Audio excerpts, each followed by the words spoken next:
What's going on, everybody? It's your boy Broadway Joel, the voice of Dominican boxing. And today, oh man, he's on time. My man, Kenneth Sims. What's up, my You, brother? How you doing? what's up? What's up? I'm good. I'm good. Man, thank you so much for coming back. I really appreciate you. Congratulations on your latest win, man. That was a fantastic win. Matter of Thank you. fact, let's do it. There we go. All right. You don't have to leave it sideways. If you want, if it's more comfortable for you to flip it up, whichever way is more comfortable. Uh, yeah. Let me hold on. Let me get this 1 second. No problem. No problem. Take your time. While we wait for Kenneth to get settled in, man, Kenneth Sims is one of the best up and coming 140-pound fighters. He was just in a candidate for fight of the year against Batir Akhmadov. Was a really entertaining fight. Uh, just fantastic. I had him get him back on the show to talk about that performance because for sure it was definitely worth talking about. All right. Now we're back. We're ready, man. First, I would like to say thank you so much for coming on again, and congratulations on your win, my brother. Thank you. Thank you. All right. So first, let's start from the beginning, man. How excited were you when you got the fight? Because I know I don't know if you remember, we met up in December when you fought on the Rivera Martin. Yeah, I remember.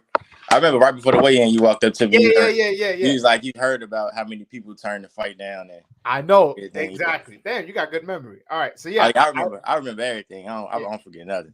Good. Yeah. So I told you, I was like, I had heard about how many people turned down the fight for you, and you kind of ended up falling off TV. Yeah. How excited were you? Now you're in a different position. You get this fight, it's for an eliminator against a legit opponent in Akhmadov. Yeah.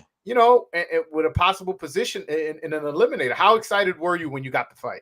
I was super excited because I've been knew about the fight since like I say January, a couple weeks after the December fight. I knew, like, I didn't know when, but I knew who I was fighting. Like they sent somebody else first. Some undefeated dude. Well, I know who he is. It's Nestor Bravo. They had sent him. Mm-hmm.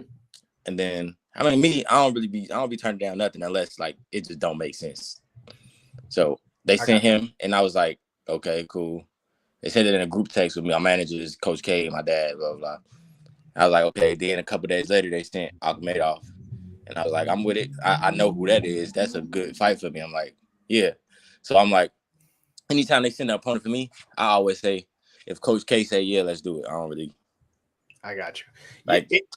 So he was ranked number 3 in the WBA at the time. So I know you were super excited. Like, oh, this really moves me up the range. I was ready for it because I don't got time to waste no more. So I feel like I'm ready for everything at that weight. So there's no point in me wasting and prolonging the situation. If I can, like I said, my thing is how I take it is if I can skip the line, I'm ready to skip the line. No, for sure, especially. Since listen, I don't judge people off losses, but some people are like, oh, he already got 2 losses. Like there's people that think like that. So you're right. At the position you are, just because of how the boxing structure is, it's better off to take. If a tough fight gets presented to you and it's gonna move you up the ladder, skip the line. Yeah, I ain't never heard nothing given to me anyway. So I'm used to earning my way. So I wasn't tripping. No, for sure. And you earned that fight. You definitely earned that fight. Did you think that fight was going to be such of a war? Like, I ain't really think, like in my head, I didn't think about how the fight was going to play out. I just was in my head saying, I'm ready for whatever. Like, I'm ready for anything. If I got to fight, I got to fight. If I could box the whole time, I'm going to box the whole time. But like even in camp, when I'm doing the mitts or I'm doing like the body shield with K, that's what we talk about. We like whatever he do, we're gonna be ready. Whatever we gotta do to win, we're gonna be ready. So I ain't play the fight out of my head about because I know everything you're gonna have to adjust while you in there. You're gonna have to stuff that's gonna be unexpected. So I was just in my head, I was just ready for whatever. I got you. How was training camp for this fight? Training camp was good. So I didn't know like exactly when the fight was gonna be. They kept like at first they was saying it was gonna be on the Garcia Ryan Tank card. Then they was telling me like that week of the fight of the Ryan Tank fight, they had told me no, the week before the Ryan Tank fight, they had told me, they called me, they like, oh, it ain't gonna be in May at all no more. It's gonna be like mid-June. So I was ready to come home for like a week or two. Cause I got kids. I want to see my kids and miss my kids. Yeah. I'm ready to come home for a week or two. And then like I think I'm trying to think, was it before the Tank fight or after? Oh, yeah. Then that week before the Tank fight, they called me like, yo, it's May 13th. Okay. Gary Russell off the card. So they're going to put y'all on May 13th.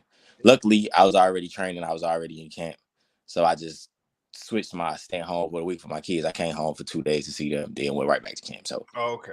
All right. So you at least got to see him for a couple days. Yeah, so I had been training already, though, because I went, my strength coach that I'm working with now, Jamie Belt, he was working with the Ramos brothers for their fight on the Plant Benavidez card. So I did my first 2 weeks out there with them, which was in like March, the beginning of March. So I was already in the groove of things when they told me it was May 13th. So I wasn't tripping. So I was good. I got you. I saw Bud on IG. I saw you and Bud on IG. Did you guys train together while you were in camp? Like, what was that? Nah. That's just my big brother. He just he was out there in Vegas and he called me. He just called me. He was like, yo, how you feeling? Blah, blah, blah. Like, I'm good. And then he just told me, just have fun. Then he texted me. It was like, when you working out? Because it was the night before the weigh-in. And I texted him. He just pulled up. And he was like, he gonna come to the fight. That's just my brother. Like, since we met, it's always been. We met in like 2014, 2015. It's just always been love. Yeah. What's your relationship like? Like, how'd y'all meet? How'd y'all get cool? I remember the first time we ever met was it was the USA Nationals. I was pro, but we was pro, but we had just went to Nationals just to support and stuff. Support. So, yeah. So Julie Goldsticker, like Julie, like she works with me now too, but Julie was she used to work for USA Boxing when I was on the USA team, and she worked for Bud at that time. So she just introduced us, and that's just then we cool. Then we got real cool when I went to camp with him. When he got ready for Khan, I was his main sparring partner when he fought Amir Khan. So I got you. All right. So cool. That's dope. So he now has a big fight coming up with Bud and with Spence. Excuse me. How do you see that fight playing out? Like, who do you think wins? Knockout, decision? I gotta roll with Bud, of course. It's a tough fight. They the two best guys, obviously, at that weight. I don't think nobody else. I don't think nobody would dispute that. No, they the two top guys at that weight. So, I mean, I just think it's one of the biggest fights. It had to get done. And I don't really know how. Somebody asked me yesterday. I don't know how that fight plays out. I don't know. Yeah. I just know it's gonna be hard for both of them. It's not gonna be an easy night. Yeah, but I think Bud probably pulls it out. That he got a lot of stuff he could do. Of course, Earl got a lot of stuff he could do. So it's one of them fights where you just enjoy it for real. Like even if you look at the odds, they both -1 something. So they know that it's a. Yeah, I think this is a battle of if Spence could get on the inside and if Bud could stay on the back foot. I think it's a battle of that. I think if the fight goes on the inside, I think Spence wins. I think if Bud can control the distance and fight off the back foot, I think he wins. Yeah, I think it's all up to strategy at that point. I agree. Yeah, I think I'm definitely going decision. I don't think either one gets knocked out. Yeah, I agree. Probably, yeah. All right, but getting back to you. I was surprised that you decided to like really go to war with Akhmadov. Like that, I know you to be more of a boxer. Like why did you decide to do that? Ain't really that I decided to do that. I just felt that. All right, I'll be honest. So I'm thinking when I got in there, based on his record and everything, he 9-2. He got 8 knockouts out of 9 wins. Yeah. So I got in there thinking, all right, he could punch. But then the first 2 rounds, when he did hit me the first 2 rounds when I was boxing, and I was blocking, I was like, nah, that don't feel like how I thought it was gonna feel. So like he can't hurt me. So that's what made me get a little like lazy on my defense, and I was just like, whatever. but I ain't planning to go to war. It's just like I don't know. I wanted to get some respect, so I ain't really feel like. I thought if I moved the whole fight, he was gonna like Poya won the fight, but that second half of the fight, he was on the ropes the whole fight. And I felt like if I just moved, he was gonna get ahead of steam and just keep coming, like harder than he was if I had moved the whole fight. Yeah. During the fight, and I rocked him, so I was. You did, yeah. Everybody be saying I can't punch, so that was a good moment for me. I'm like, all right. For sure. I was like, oh, because I like you said, just based off the record, you don't have many knockouts. He has more knockouts. Yeah, like most of his wins are by knockouts. I figured it would be the other way around, especially how much volume he comes at you with. Yeah, he could. I like his punches wasn't like I ain't feel them for real. They didn't feel like it was. Like it was more. His shots was more so annoying than. I see what you're saying. Yeah, but during the telecast, the announcers were like, "Oh yeah, Kenneth Sims never been past 8 rounds." I'm like, "Yeah, I have it." No, yeah. So when I heard that and I saw the pace of the fight, I thought for sure you weren't gonna keep up. I was like, "There's no way somebody who's never been past 8 is going to be fighting this style." And Akhmadov, I know you say he doesn't hit hard. He was landing a lot of shots to the body. Yeah, that's what I've been saying that too. The body shots he was landing, I don't know. They just felt like this. Yeah, like this. Like I landed body shots, and I was like sitting trying to get him in there. And I felt like he was just throwing like on the bag. When people do this on the bag, that's how I felt. Like arm punches. Yeah. Now, but like I said, when the telecast announced that you had only went 8 rounds. And then I see him landing a bunch of body shots. I listen, I don't know how hard they are, but I'm on TV. Yeah, I know. I understand. I'm like, damn, he's landing a lot of. I'm like, no way, Kenneth Sims is gonna be able to like withstand his stamina. Oh yeah, to 12 rounds if he never been past 8, and it just shocked me that you were able to hold up. Oh yeah, I was ready. I was in shape. I was in shape. I was ready for whatever. Yeah, but did at any point he hurt you? Because I know you say he don't punch, but like at no point he hurt you. Like where he was like, "Oh, that was a little." He caught me with one body shot. He like loaded up on it. I seen when I watched it back. I remember the point in the fight. He caught me with a body shot, but nothing significant. It was just like, oh, it hurt. Yeah, like to the head ain't nothing hurt at all. Okay, I got you. Why did you keep switching stances? I knew you switch. That I knew, but it almost felt like you just kept switching, and at times you would be more southpaw than orthodox. I'm like, what's going on? That's how I am for real. When I spar, that's how I spar. Just like that. I just switch at the end of the time. Like I throw a punch, and then I just stayed it. I ain't falling in, but I bring my foot up and just stay at that position.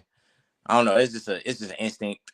Like the Elvis fight, I didn't switch as much because in camp, Coach K had me staying orthodox for the most part. Yeah. There were times in the Elvis fight you did go south. Yeah. I was gonna say I didn't do it as much because I didn't really practice it as much in camp. But this camp, he just let me like flow. So that's my thing, like switching back and forth the whole time. So sometimes I do when I do my sparring sessions, I spar the whole 12 rounds, just southpaw. Then sometimes I'm back and forth the whole time. So that's just me. That's just when I'm comfortable. I get. Is that something like organic you do? Is that something you consciously, let me get No, I don't think about it. Okay. It's something that happens and then you find out after the fight. Like, oh, yeah, I don't think about it. Like when I watch it back, I didn't know I was switching that much either. Yeah, I'm like, damn, he's switching a lot. That's why I have it on my notes. I'm like, let me ask him about that switch. I knew you switched, but it was a lot. Yeah, I didn't know I was doing it that much, but that it happened like that. Like even in sparring, it'd be like that. I'd just be switching up, especially against southpaws because I know they don't like fighting southpaws. So for sure. How much did the swollen eye affect you? Because your eye was closed shut. Like I didn't really think about it. It ain't. Maybe the last round, but you could see through it. Could you see through it? Yeah, I could see. I could. It was like blurry a little bit, but I wasn't like just like in the like black, like dark. I couldn't see nothing. Speaking of the last round, I scored that round for Akhmadov.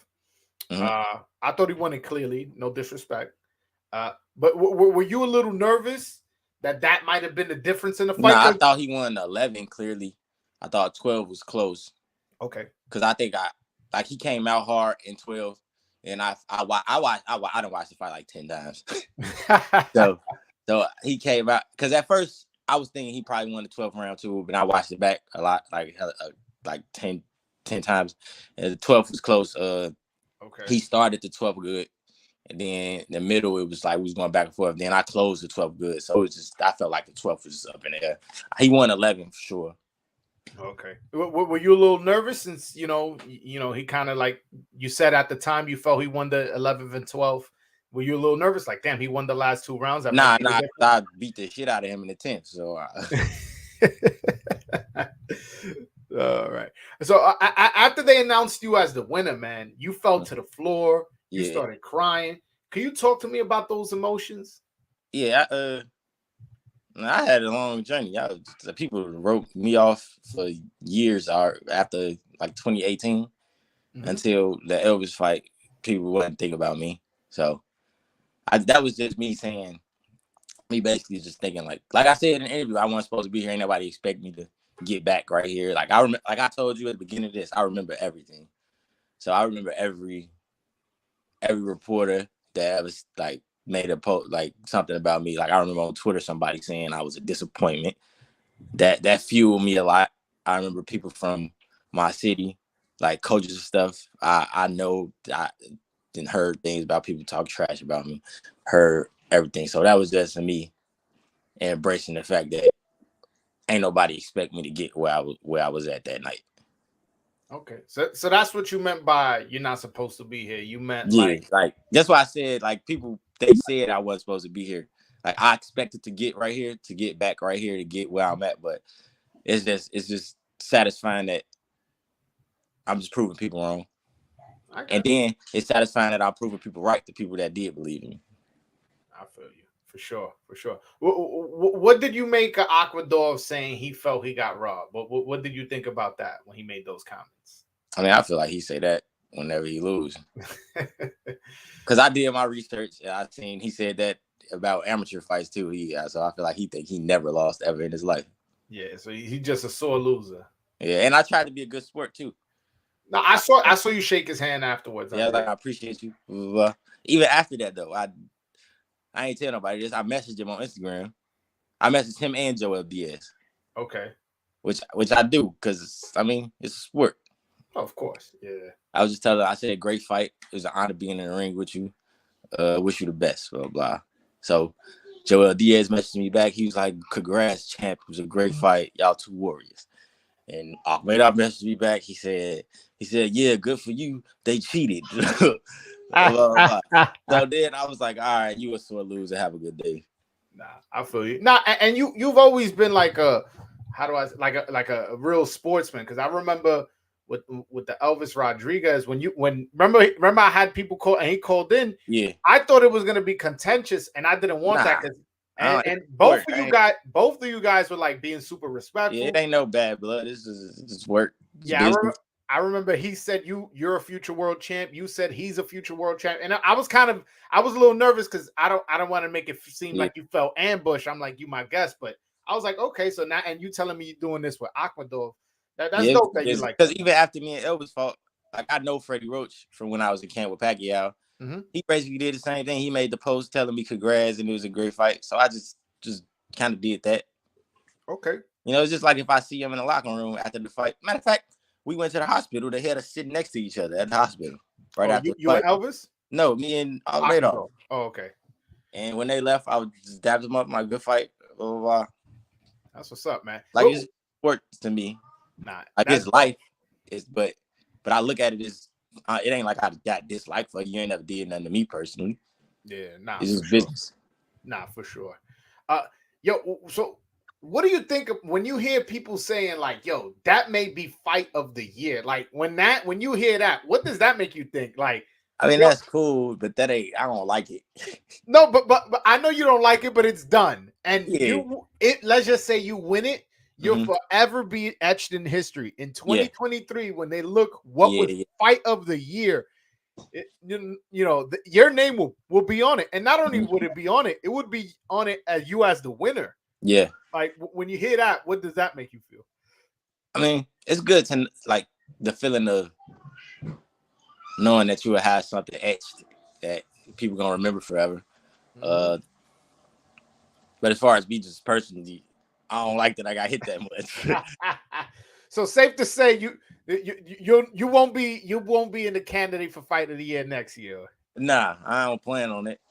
But if I have to, like I said, I got it in me. I don't, if somebody forced me to have to do that, then I got it in me to do it. Nah, for sure. You definitely showed it in this last fight. Fighting with a swollen eye, first time past 8 went full 12 at a high pace fight.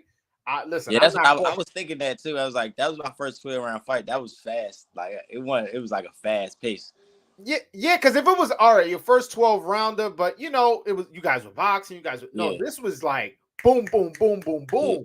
When you were taking a breather, he was hitting you. When he was taking a breather, you was hitting him, and there was very few lulls in action. And so, listen, I'm definitely never gonna doubt your, your the dog in you, as people like to say.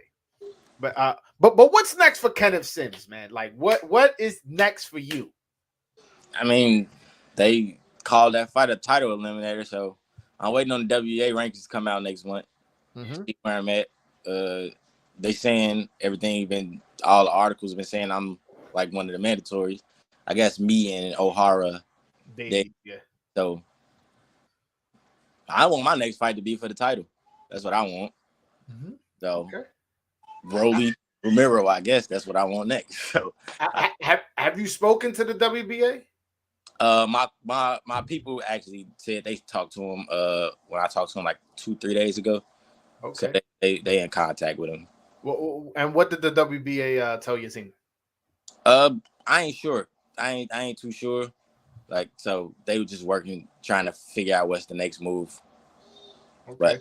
But we pushing for that fight for the title with Rolly. So yeah, man. The WBA at 140 is so messy, right? So like Rolly's the champion. Then you got O'Hara Davies as the mandatory. And I know Puello to recess. Puello's in recess, and then you just want an eliminator. It's like a whole big mess, and like who is going to get the fight next is like so up in the air, man. It's ridiculous. Yeah, I'm praying and hoping it's me because Rolly on the PBC side, I'm on the PBC side. Play on the PBC side, but he got stuff going on right now, so I'm just hoping that. I mean, it's an easy fight to make with me and Rolly because we both on that same side, and I ain't turning down the fight. So you officially with PBC? Cause I know you were with GH. Yeah, I mean I'm with GH3, but that's PBC. That's PBC. Yeah. All right. Same kind of thing as I guess TGB promotion is Kings. I guess that is PBC. I got you. Man, nah. This is exciting stuff, man. I'm definitely gonna always follow up with your career, man. I'm a fan. Thank you. I appreciate you coming on my platform, giving me an interview. No problem. And, anytime you want to come back on, you already know how to hit me, man. You hit me up. You have back on, whether it be to promote a fight, promote anything you want to promote right now. Website, Instagram, Twitter. Well, I got Instagram, Twitter, website, everything is just Kenneth Sims Jr. Website, KennethSimsJr.com, Twitter, Kenneth Sims Jr., Instagram, Kenneth Sims Jr. There you go. Kenneth Sims Jr., everything. Go support my guy, man. Definitely one of the best 140-pound champion. Excuse me. That's a Floridian. That you know what? That's me speaking it into existence. Yeah. You know what? I'm not even gonna correct myself. The 140-pound champion, Kenneth Sims, man. Go support him. Definitely, possibly fight of the year. And I truly enjoyed the fight, man. Congratulations to you, your father. I know your father's been with you since the beginning. Congratulations to you and your teams, man. I really appreciate you giving me your time, man. Thank you. All right, man. Anytime, man. All right, guys. That was Kenneth Sims. Thank you so much. Make sure you hit that like and subscribe button. I will be interviewing Lamont Roach on Monday, 2 p.m. Eastern. Was that Pacific? That's was that 11? No, 12? No, 11 11 a.m. Pacific. There you go. 11 a.m. Pacific, 2 p.m. Eastern. I will be this Monday. I will be interviewing Lamont Roach. Lamont Roach will be the challenger to Hector Luis Garcia's WBA title at 130. So that's Hector Luis Garcia's next opponent. I will be interviewing. Let's hear his side of the story. Let's hear what he has to say. And and then maybe I'll get Hector Luis Garcia on down the line. All right, guys. Till next time. Peace.